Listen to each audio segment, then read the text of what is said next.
চলতি সপ্তাহে নির্বাচনের তফসিল ঘোষণা করবে ইসি। ভোট গ্রহণের সময় 1 ঘণ্টা বাড়ানোর সিদ্ধান্ত। দায়িত্বে থাকছেন না বেসরকারি ব্যাংকের কর্মকর্তারা। বেসরকারি যে ব্যাংকগুলো আছে সেগুলো আপাতত বিবেচনায় নিচ্ছি না, তারা রিজার্ভে থাকবে, একান্ত প্রয়োজন না হলে তাদেরকে নেওয়া হবে না।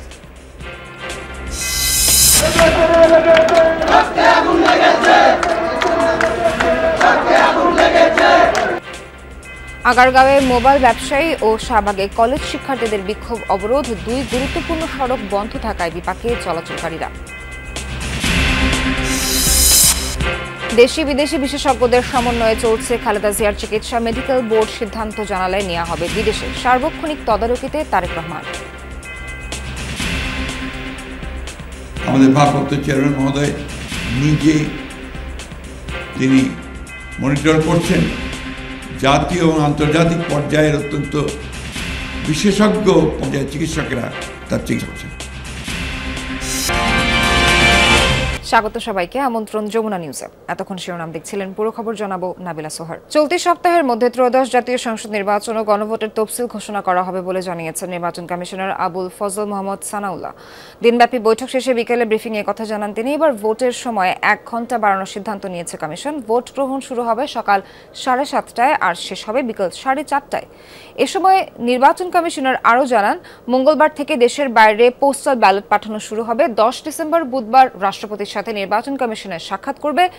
বলেন, কোনো ধরনের স্থানীয় সহায়তা দিতে পারবে না দায়িত্ব পালনকারী কর্মকর্তারা। তফসিলের পর আচরণবিধি মানার ক্ষেত্রে প্রত্যেক উপজেলা বা থানায় নির্বাহী ম্যাজিস্ট্রেট থাকবে। তফসিলের পর 48 ঘণ্টার মধ্যে পোস্টাল সরাতে হবে বলেও জানান কমিশনার আবুল ফজল মোহাম্মদ সানাউল্লাহ।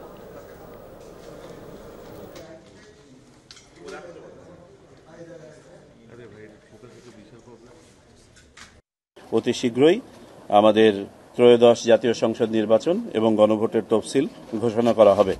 যেমনটি আমাদের মাননীয় প্রধান নির্বাচন কমিশনার মহোদয় বলেছেন, এই সপ্তাহের মধ্যেই কোনো এক সময় আমরা তফসিল ঘোষণা করব। নির্বাচন সামগ্রী আগের মতো আগের রাতেই সকল কেন্দ্রে পৌঁছে যাবে, ব্যালট পেপার সহ। আমরা ভোটের সময় 1 ঘণ্টা বাড়ানোর সিদ্ধান্ত নিয়েছি, সকালে আধা ঘণ্টা এবং বিকেলে আধা ঘণ্টা। অর্থাৎ এখন ভোট শুরু হবে সকাল 7:30টায় এবং চলবে বিকাল 4:30 পর্যন্ত। সাংবাদিকদের কার্যক্রম নিয়ে কথা বলেছি, তারা যেন নির্বিঘ্নে তাদের দায়িত্ব পালন করতে পারেন। যেসব সহায়তা দেয়া প্রয়োজন সে ব্যাপারে পরিপত্র জারি করা হবে। নির্বাচন কমিশনার আজকের বৈঠকের বিষয়ে আরও তথ্য জানাতে পর্যায়ে যুক্ত হচ্ছেন সহকর্মী লাভলি বিথি। আজকের বৈঠকের বিষয়ে নির্বাচন কমিশনার আর কি জানিয়েছেন, কি আপনি জানতে পারলেন আমাদের জানাবেন। বেশ কয়েকটি বিষয় নিয়ে আজকে আলোচনা হয়েছে, তবে যেটি আমরা সকাল থেকে ভাবছিলাম যে আজকে হয়তো তফসিলের জন্য একটি দিনক্ষণ চূড়ান্ত করবে, সেই দিনক্ষণটি চূড়ান্ত করা হয়নি। আগামীকালকে যেহেতু এবারের তফসিলটি সরাসরি সম্প্রচার করা হবে না, বিটিভি রেকর্ড করে তার মাধ্যমে সেটি সম্প্রচার করা হবে। আগামীকালকে সেই জন্য বিটিভিকে চিঠি দেওয়া হবে তফসিল রেকর্ডের জন্য। তবে চলতি সপ্তাহে সেটি নিশ্চিত করেছেন নির্বাচন কমিশনার মোহাম্মদ সানাউল্লাহ। আরেকটি বিষয় হচ্ছে যে পোস্টার নিয়ে, আচরণবিধি পোস্টার নিয়ে কথা হয়েছিল, নির্বাচনী কর্মকর্তাদের নিয়ে কথা হয়েছিল, আইন শৃঙ্খলা পরিস্থিতি নিয়ে কথা বলেছেন তিনি, যে এবার প্রত্যেকটি উপজেলা অথবা থানায় 2 জন করে নির্বাহী ম্যাজিস্ট্রেট থাকবেন, যাতে করে কোনো রকম অপ্রীতিকর আচরণবিধি মানার ক্ষেত্রে প্রার্থীর আচরণবিধি মানছে কিনা সেই বিষয়টি একদম নিবিড়ভাবে পর্যবেক্ষণ করা হবে। এবং তফসিল ঘোষণার পরে 48 ঘন্টা সময় দেওয়া হবে রাজনৈতিক দলগুলোকে, তারা যেন পোস্টারগুলো সরিয়ে ফেলে। যদি পোস্টার না সরে সেক্ষেত্রে আচরণবিধি মানলে তাদের বিরুদ্ধে ব্যবস্থা নেওয়া হবে। ভোট কক্ষের কথা যদি বলি, ভোট কক্ষ যেহেতু সংসদ নির্বাচনী গণভোট একই দিনে হয়েছে, ইতিমধ্যে অবশ্য আপনি জানিয়েছেন এখন সময় বাড়ানোর কথা। তো যদি জায়গা থাকে সেক্ষেত্রে ভোট কক্ষের মধ্যে একাধিক গোপন কক্ষ থাকবে, জায়গা না থাকলে নতুন একটি বুথ করা হবে অথবা আলাদা ক্যাম্প করে বুথ করা হবে।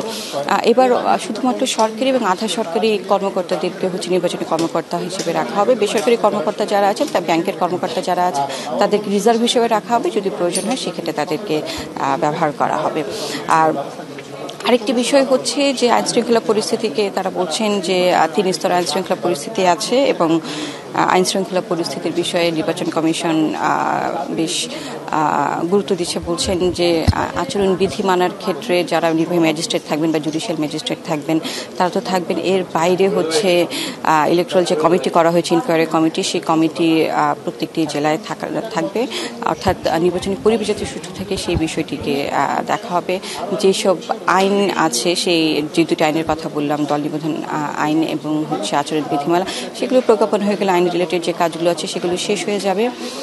তারপর হচ্ছে পোস্টাল ব্যালটের কথা, আগামী পরশু দিন থেকে দেশের বাইরে পোস্টাল ব্যালট পাঠানো শুরু হবে, কিন্তু দেশের ভেতরে যারা পোস্টাল ব্যালটে ভোট দেবে তারা হচ্ছে তফসিল ঘোষণার পর তারপর তাদেরকে পোস্টাল ব্যালটগুলো তাদেরকে নিবন্ধন করা হবে এবং পোস্টাল ব্যালট পাঠানো হবে। এর বাইরে হচ্ছে যেহেতু সময়ের একটি বিষয় আছে, গণভোট, সুতরাং মানুষ পড়বে, সেই গণভোটের ছোট ছোট অক্ষর যাতে না থাকে, কারণ এরকম কিছু অভিযোগ যে মকভোটে ছিল যে গণভোটের প্রশ্নগুলো খুব ছোট ছোট অক্ষরে লেখা আছে, সেই বিষয়টি তার বিবেচনায় নিয়েছে এবং ভোটের যে লাইন থাকবে সেই লাইনের সামনে হচ্ছে ভোট কেন্দ্রের সামনে হচ্ছে গণভোটের বিষয়গুলো বড় বড় করে দেয়া থাকবে, যাতে করে হচ্ছে ভোটাররা যারা আছে তারা সেটি পড়তে পারে।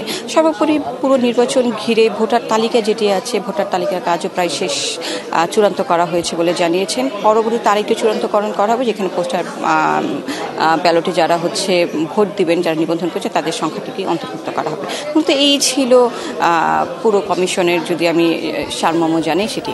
সোহার, বিথি, আপনাকে ধন্যবাদ। 3 দফা দাবি আদায়ে আগারগাঁওয়ের সড়কে অবস্থান করছেন আন্দোলনরত মোবাইল ফোন ব্যবসায়ীরা। এতে আটকে যাচ্ছে যান চলাচল। আর বিটিআরসি ভবনের নিরাপত্তায় যোগ দিয়েছেন সেনা সদস্যরা। এদিকে বিটিআরসি ও আইসিটি মন্ত্রণালয়ের আহ্বানে বিটিআরসি ভবনে আলোচনায় বসছেন আন্দোলনকারীদের প্রতিনিধিরা।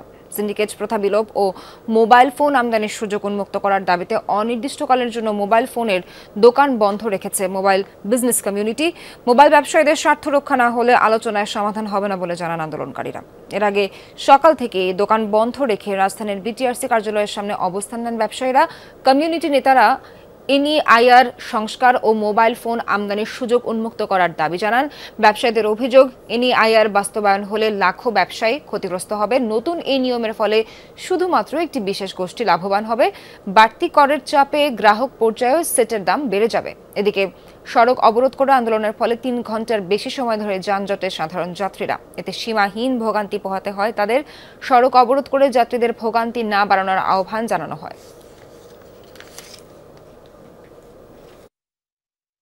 আমদানির সুযোগ দেন, ট্যাক্স কমান, এই অসমীয় ট্যাক্স আমরা মেনে নেব না।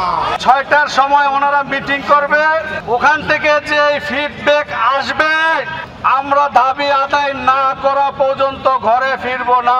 রাস্তাঘাট বন্ধ করে তো দাবি আদায় করতে পারে না। আজকে তো মানে পুরোটাই লস আমার ভাই, আমরা দিন আনি দিন খাই, আমাদের ভাই অত কিছু থাকলে তো আমরা রিক্সা চালাইতাম না। অনুমান 12টা থেকে আমরা বসা, সব যাত্রী নেমে গেছে, আমাদের তো বিলে লিখে দিচ্ছে, আমাদের তো ক্ষতিপূরণ এটা তো মালিকে জানো না। পূর্ব ঘোষিত হলে আমরা যদি জানতে পারতাম তাহলে বিকল্প রাস্তা অথবা থেকে যেতাম, কিন্তু এখানে তো খাওয়ার ব্যবস্থাও নেই।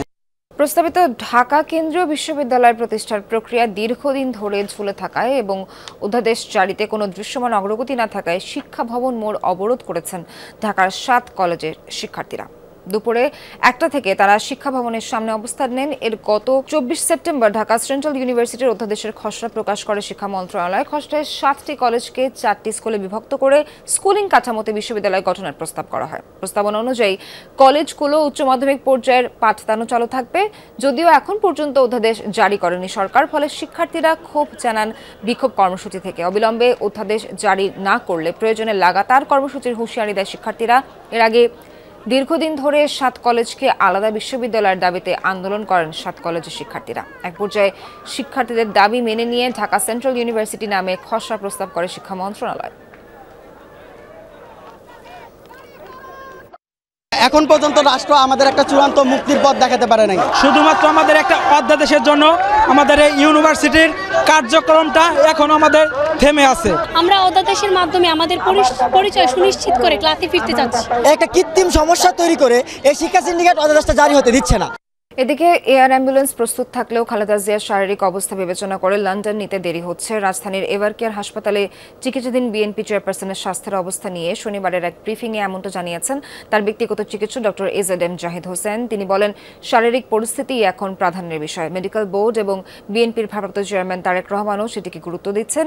এ সময় খালেদা জিয়ার শারীরিক অবস্থা নিয়ে গুজবে কান না দেওয়ার আহ্বান জানান ডক্টর জাহিদ। এদিকে পরিবারের পক্ষ থেকে খালেদা জিয়ার সার্বিক চিকিৎসার সমন্বয় করছেন পুত্রবধূ ও ডক্টর জুবাইদা রহমান। শুক্রবার দেশে ফিরেই তিনি সরাসরি যান এভারকেয়ার হাসপাতালে। শনিবারও হাসপাতালে এসে চিকিৎসকদের সঙ্গে আলোচনা পরামর্শ করেছেন তিনি। জাতীয় আন্তর্জাতিক পর্যায়ের বিশেষজ্ঞ চিকিৎসকরা বিএনপি চেয়ারপারসন বেগম খালেদা জিয়ার চিকিৎসা করছেন। ভারপ্রাপ্ত চেয়ারম্যান তারেক রহমান নিজেই পুরো চিকিৎসা কার্যক্রম তদারকি করছেন বলে জানিয়েছেন বিএনপি মহাসচিব মির্জা ফখরুল ইসলাম আলমগীর। চিকিৎসার জন্য সব রকম ব্যবস্থা নেওয়া হচ্ছে। আমাদের ভারপ্রাপ্ত চেয়ারম্যান মহোদয় নিজে তিনি মনিটর করছেন। জাতীয় এবং আন্তর্জাতিক পর্যায়ের অত্যন্ত বিশেষজ্ঞ পর্যায়ের চিকিৎসকেরা তার চিকিৎসা করছেন। সারা দেশের মানুষ তার জন্য দোয়া করছে, দল মত নির্বিশেষে। এই মুহূর্তে রাজধানীর এভারকেয়ার হাসপাতালের সামনে আছেন সহকর্মী ফয়সাল মাহমুদ। তার কাছ থেকে জানবো বিস্তারিত। ফয়সাল, খালেদা জিয়ার শারীরিক অবস্থার ব্যাপারে সবশেষ কি তথ্য জানতে পেরেছেন, আর আজ কখন নাগাদ ব্রিফিং হতে পারে, যে ব্রিফিং এর জন্য আমরা সবাই অপেক্ষা করছি, সেই বিষয়ে একটু জানাবেন। সোহার, গতকাল কি আসলে বেগম খালেদা জিয়ার স্বাস্থ্যের সর্বশেষ আপডেট আমরা পেয়েছিলাম। তারপর থেকে এখনো পর্যন্ত সেভাবে দলের পক্ষ থেকে কিংবা তার পরিবারের পক্ষ থেকে বা ডাক্তাররা, বিশেষজ্ঞ যে সকল ডাক্তাররা রয়েছেন বেগম খালেদা জিয়ার চিকিৎসায়, তাদের পক্ষ থেকেও কিন্তু কাজকে এখন পর্যন্ত আনুষ্ঠানিকভাবে ব্রিফ করা হয়নি। তবে এখন পর্যন্ত আমরা আসলে কোনোভাবে এখনো শিওর হতে পারি না যে আসলে কয়টা নাগাদ তারা ব্রিফ করবেন। কিছুক্ষণ আগেই এভারকেয়ার হাসপাতালে বিএনপি চেয়ারপারসন বেগম খালেদা জিয়ার পুত্রবধূ ডাক্তার জুবাইদা রহমান তিনি প্রবেশ করেছেন এবং হয়তো তিনি আজকের যে আনুষ্ঠানিক চিকিৎসার যে বিষয়বস্তুগুলো রয়েছে কিংবা তার বেগম খালেদা জিয়ার চিকিৎসার ব্যাপারে যে বিশেষজ্ঞ মেডিকেল টিম রয়েছে, আপনি জানেন যে সেখানে কিন্তু যুক্তরাজ্য এবং চীনের পাশাপাশি দেশি বিদেশি চিকিৎসকদের সমন্বয়ে যে চিকিৎসা চলছে সেই সব বিষয়ে তিনি মূলত সমন্বয় করছেন কিংবা সেগুলো তদারকি করছেন। তো তিনি যেহেতু কিছুক্ষণ আগেই 4টার ঠিক আগেই এভারকেয়ার হাসপাতালে প্রবেশ করেছেন, হয়তো আনুষ্ঠানিকভাবে তারা হয়তো আলাপ আলোচনার পরেই হয়তো গণমাধ্যম কর্মীদের কাছে খালেদা জিয়ার সর্বশেষ আপডেটটুকু তুলে ধরতে পারেন। তবে এখন পর্যন্ত আমরা আমাদের কাছে খালেদা জিয়ার সর্বশেষ স্বাস্থ্যের যে পরিস্থিতি সেই বিষয়ে আমাদের কাছে এখন পর্যন্ত কোনো আপডেট নেই। এর পাশাপাশি যদি বলি, এখানকার পরিবেশের কথা যদি বলি, আপনি জানেন যে গত কয়েকদিন ধরেই কিন্তু যেহেতু খালেদা জি এখানে ভর্তি রয়েছেন, তার খালেদা জিয়ার শারীরিক অবস্থা নিয়ে অনেকে উদ্বেগ উৎকণ্ঠায় রয়েছেন, যার কারণে এখানে নানাবিধ মানুষজন আসছেন এখানে, সেই সাথে বিএনপির নেতাকর্মীরাও আসছেন খালেদা জিয়ার জন্য, তারা দোয়া করছেন, এখানে এসে খালেদা জিয়ার সুস্থতা কামনা করছেন। তবে এখন পর্যন্ত যদি বলি, এখানে আগের যে ভিড়ভাড়টা ছিল সেই তুলনায় এখন কিন্তু খুব একটা নেই। আর বিদেশে নেওয়ার বিষয়টা নিয়েও অনেকের মাঝে এখনও প্রশ্ন রয়েছে, কখন নাগাদ কবে নাগাদ বেগম খালেদা জিয়াকে উন্নত চিকিৎসার জন্য বাইরে নিয়ে যাওয়া হতে পারে, সে বিষয়ে এখনো পর্যন্ত দলের পক্ষ থেকে কিন্তু সুনির্দিষ্টভাবে কিছু বলা হয়নি। তবে সবকিছুই নির্ভর করছে বিশেষজ্ঞ চিকিৎসকদের যে বোর্ডটি রয়েছে তাদের সিদ্ধান্তের উপর। যেহেতু খালেদা জিয়ার স্বাস্থ্যের পরিস্থিতি হয়তো আরেকটু উন্নতি হলেই তারপরেই মূলত তাকে উন্নত চিকিৎসার জন্য দেশের বাইরে নিয়ে যাওয়ার বিষয়টি নির্ধারিত হতে পারে। সোহার, একদমই তাই। ফয়সাল, আপনাকে অনেক ধন্যবাদ। সাবেক রাষ্ট্রপতি আব্দুল হামিদের বিরুদ্ধে নিকুঞ্জ 1 এলাকায় সাজসজ্জা ও সৌন্দর্য বর্ধনের নামে রাষ্ট্রের 24 কোটি টাকা ক্ষতি সাধন ও অবৈধ সম্পদ অর্জনের অভিযোগে অনুসন্ধান শুরু করেছে দুর্নীতি দমন কমিশন। দুদক মহাপরিচালক মোহাম্মদ আক্তার হোসেন জানান, রাজধানীর অভিজাত নিকুঞ্জ এলাকার লেক ড্রাইভ রোডের 6 নম্বর প্লটে 3 তলা বিশিষ্ট ডুপ্লেক্স বাড়ি রয়েছে আব্দুল হামিদের।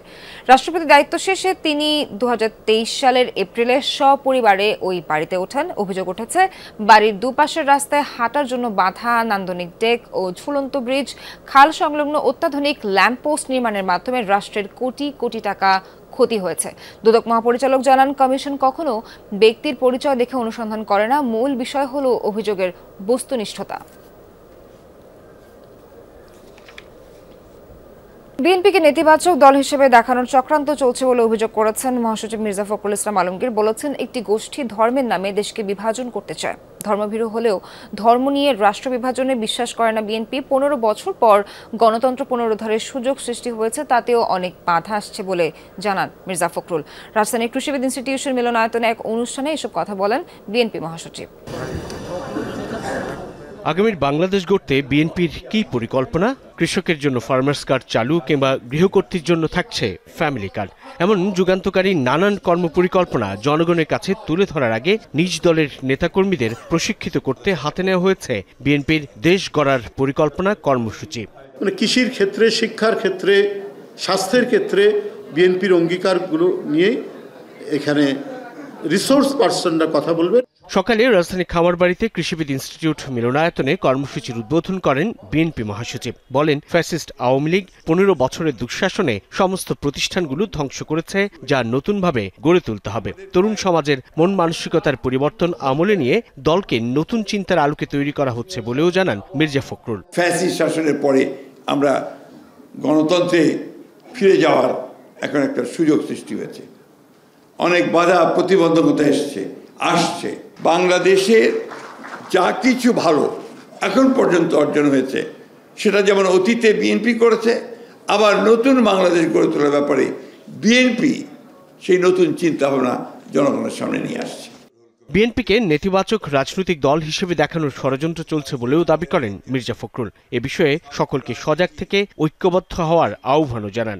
আজকে একটা প্রবণতা দেখা দিয়েছে অত্যন্ত ব্যাপকভাবে বিএনপিকে একটা নেগেটিভ পলিটিক্যাল পার্টি হিসেবে দেখানোর। সবচেয়ে বড় হচ্ছে একটা অপপ্রচার চলছে। এই অপপ্রচারের বিরুদ্ধে কিন্তু আমাদেরকে কাজ করতে হবে। সাইবার ওয়ার, এই সাইবার ওয়ারে যদি আমি যোদ্ধা হতে না পারি, তাহলে কিন্তু আমি পরাজিত হয়ে যাব। তার মতে, ধর্ম ব্যবহার করে দেশে বিভাজন সৃষ্টির চেষ্টা করছে একটি গোষ্ঠী। ধর্মের নামে বাংলাদেশে একটা বিভাজনের পথ সৃষ্টি করতে চায়। আমরা বাংলাদেশে অবশ্যই ধর্মভীরু মানুষ, বাংলাদেশের মানুষ অবশ্যই ধর্মকে এখানে সবাই আমরা মেনে চলি, কিন্তু ধর্মকে দিয়ে রাষ্ট্রকে বিভাজন করা বা সমাজকে বিভাজন করা, এটাতে আমরা বিশ্বাস করি না। দেশ গড়ার পরিকল্পনা শীর্ষক এই কর্মসূচি চলবে 7 ডিসেম্বর থেকে 13 ডিসেম্বর পর্যন্ত। প্রতিটি কর্মসূচিরই সমাপনী অধিবেশনে ভার্চুয়ালি যোগ দেবেন ভারপ্রাপ্ত চেয়ারম্যান তারেক রহমান। প্রথম কর্মসূচিতে অংশ নেয় ছাত্রদলের নেতাকর্মীরা। ধারাবাহিকভাবে বাকি অঙ্গ সংগঠনের প্রতিনিধিরাও এতে যোগ দেবেন। একদিকে যেমন জাতীয় ক্ষেত্রে, তেমনি আন্তর্জাতিক ক্ষেত্রে একইভাবে গুরুত্বপূর্ণ সবার আগে বাংলাদেশ। সাইফুদ্দিন রবিন, যমুনা নিউজ, ঢাকা। জুলাই গণ অভ্যুত্থানে অজ্ঞাত 114 শহীদের পরিচয় শনাক্ত করতে দেহাবশেষ উত্তোলন কার্যক্রম শুরু হয়েছে। সকালে রায়েরবাজার কবরস্থানের গণকবর থেকে মরদেহ উত্তোলন শুরু করে সিআইডি ফরেনসিক টিম। ডিএনএ নমুনা সংগ্রহ করে পরীক্ষা নিরীক্ষার পর শহীদদের পরিচয় শনাক্ত হলে পরিবারকে মরদেহ বুঝিয়ে দেওয়া হবে। এর আগে সিআইডি প্রধান জানান, আন্তর্জাতিক প্রোটোকল মেনেই শহীদদের পরিচয় শনাক্ত করা হবে। 24-এর গণ অভ্যুত্থানে সব রক্তচক্ষুকে উপেক্ষা করে রাস্তায় নেমে এসেছিল ছাত্র জনতা। স্বপ্ন এক নতুন বাংলাদেশ গড়ে তোলার। সেই অভ্যুত্থানে শহীদ অনেকেরই মরদেহ এখনো খুঁজে পায়নি তাদের পরিবার। রায়েরবাজারের এই কবরস্থানে অনেকটা গোপনে সে সময় আন্দোলনে শতাধিক শহীদকে গণকবর দেওয়া হয়। অভ্যুত্থানের প্রায় 1.5 বছর পর রোববার আদালতের নির্দেশে তাদের পরিচয় শনাক্তে মরদেহ তুলে ডিএনএ নমুনা সংগ্রহের কার্যক্রম শুরু করে সিআইডির ফরেনসিক টিম। শুরুতে সংবাদ সম্মেলন করেন সিআইডি প্রধান। বলেন, মরদেহ উত্তোলন করে ময়নাতদন্ত ও ডিএনএ নমুনা নিয়ে আবার যথাযথ প্রক্রিয়ায় দাফন করা হবে। তারা কিন্তু এতদিন ধরে ঘুরেছেন তাদের সেই সকল স্বজনদেরকে চিহ্নিত করার জন্য। আমরা অবশ্যই দৃঢ়ভাবে বিশ্বাস করি আজকে থেকে যে কাজটি শুরু হবে, আমরা জানি না কতদিন লাগবে, আমরা অবশ্যই আমাদের সেই সকল আনাজদের উত্তরসূরি যারা এখানে শুয়ে আছেন তাদেরকে আমরা শনাক্ত করতে পারবো, যারা বুকের রক্ত দিয়ে দেশকে স্বৈরাচার মুক্ত করেছিলেন। মরদেহ উত্তোলন ও পরিচয় শনাক্তের প্রক্রিয়া আন্তর্জাতিক মানের করতে সিআইডিকে সহায়তা করছে আর্জেন্টাইন একজন ফরেনসিক বিশেষজ্ঞ। The war didn't start today. We have been the last 3 months virtually coordinating with the CID and all authorities this operation, which is complex, which is quite unique, not only for the families of the victims in Bangladesh, but also for the whole Bangladesh society. মরদেহ উত্তোলনের খবর শুনে রায়েরবাজার কবরস্থানে ভিড় করেন নিখোঁজের স্বজনরা। প্রত্যেক বৃহস্পতিবার আমি এখানে এসে পড়ি, মানে আজকে যদি আল্লাহ আমার মিলাই দেয় তা আমি কম যে না আমার ছেলে আমি পাইছি। কবর শনাক্ত করে হানি আমরা রাখবো, ক্লাস আমরা বাসায় নিব না। পরিচয় শনাক্ত হলে মরদেহ পরিবারের কাছে হস্তান্তর করা হবে। নিখোঁজের স্বজনদের ডিএনএ স্যাম্পল জমা দেওয়ার অনুরোধ জানিয়েছে সিআইডি। এই কবরস্থানে স্থাপন করা হয়েছে অস্থায়ী ফরেনসিক ল্যাব। যদিও সিআইডি প্রধান জানিয়েছেন পুরো প্রক্রিয়াটি সময় সাপেক্ষ, তবে এরই মধ্যেই শুরু হয়েছে মরদেহ উত্তোলনের কাজ। রাব্বি সিদ্দিকী, যমুনা নিউজ, ঢাকা। রংপুরে তারাগঞ্জে নিজ ঘর থেকে অবসরপ্রাপ্ত প্রধান শিক্ষক বীর মুক্তিযোদ্ধা যোগেশ চন্দ্র ও তার স্ত্রী সুবর্ণা রানীর রক্তাক্ত মরদেহ উদ্ধার করেছে পুলিশ। সকালে উপজেলার কুরসা ইউনিয়নের উত্তর রহিমাপুর এলাকা থেকে মরদেহ দুটি উদ্ধার করা হয়। পুলিশ জানায় স্থানীয়দের মাধ্যমে খবর পেয়ে ঘটনাস্থলে পৌঁছান তারা। পরে মরদেহ দুটি উদ্ধার করে ময়না তদন্তের জন্য রংপুর মেডিকেল কলেজ হাসপাতালে পাঠানো হয়। ধারণা করা হচ্ছে গতরাতে তাদের হত্যা করে মরদেহ ফেলে যায় দুর্বৃত্তরা। এরই মধ্যে তদন্ত কার্যক্রম শুরু হয়েছে বলেও জানিয়েছে পুলিশ। মরদেহ ময়নাতদন্তের জন্য রংপুর মেডিকেল কলেজ হাসপাতালে নেওয়ার প্রস্তুতি চলছে। ঘটনায় এলাকায় শোকের ছায়া নেমে এসেছে।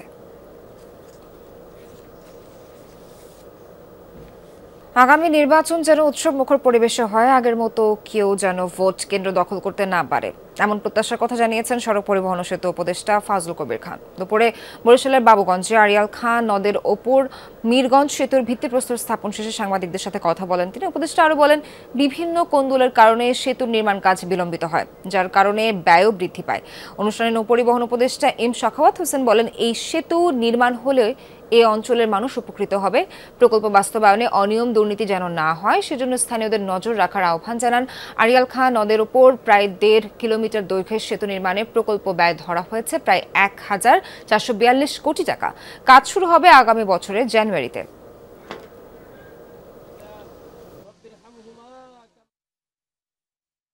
আমরা চাই যে একটা উৎসব মুখর পরিবেশে নির্বাচন হোক, যাতে কোনো আগের মতো যাতে কেউ ভোট দিতে যেয়ে বাধাগ্রস্ত না হয়, আগের মতো কেউ যাতে ভোট কেন্দ্র দখল না করে। এটাতে যেই বিজয়ী হোক না কেন আমরা জাতি হিসেবে তাদের পেছনে দাঁড়াবো। আপনারা তাদের সাথে সহযোগিতা করবেন। একটা জিনিস খেয়াল রাখবেন যে এখানে যেন বড় ধরনের কোনো চুরি চামারি না হয়, পুকুর চুরি, নদী চুরি, এটা যেন না হয়। রাজধানীর খামারবাড়িতে কৃষিবিদ ইনস্টিটিউট মিলনায়তনে বিএনপির দেশ করার পরিকল্পনা কর্মসূচির সমাপনীতে ভার্চুয়ালি বক্তব্য রাখছেন দলের ভারপ্রাপ্ত চেয়ারম্যান তারেক রহমান। সরাসরি যাচ্ছে সেখানে। এই দেশটি গত 16 বছর যেই স্বৈরাচার পালিয়ে গিয়েছে, যেই স্বৈরাচারকে বাংলাদেশের জনগণ বিতাড়িত করেছে আন্দোলনের মাধ্যমে, সেই স্বৈরাচার এই দেশের প্রত্যেকটি ক্ষেত্রকে কিভাবে ধ্বংস করে দিয়ে গিয়েছে এটি আমরা জীবনের পরতে পরতে অনুভব করতে পারি।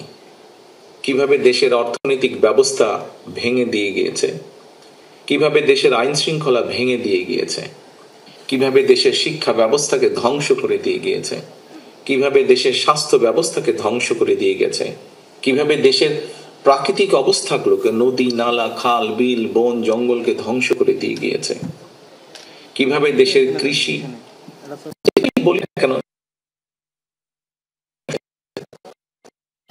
এর ভুক্তভোগী কিন্তু এই দেশের মানুষ।